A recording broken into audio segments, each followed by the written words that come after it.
నూతన క్రియలు చేసే గాలి వస్తుంది, ఉత్తరపు గాలి.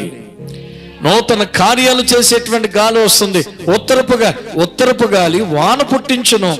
ఆ వాన నీలో నుంచి మొలకలు పుట్టిస్తుంది. నువ్వు వేసిన విత్తనాల్ని మొలకలుగా మారుస్తుంది.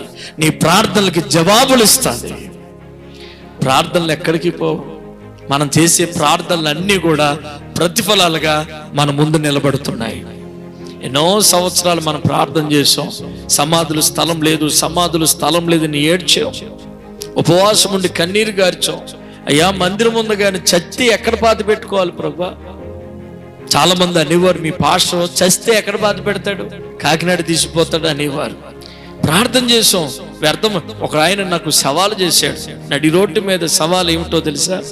అల్లిపూర్లో గజం భూమి కూడా నువ్వు సమాధుల కోసం కొనలేవు అన్నాడు. దగ్గర 1/2 ఎకరం భూమి ఇచ్చాడు దేవుడు.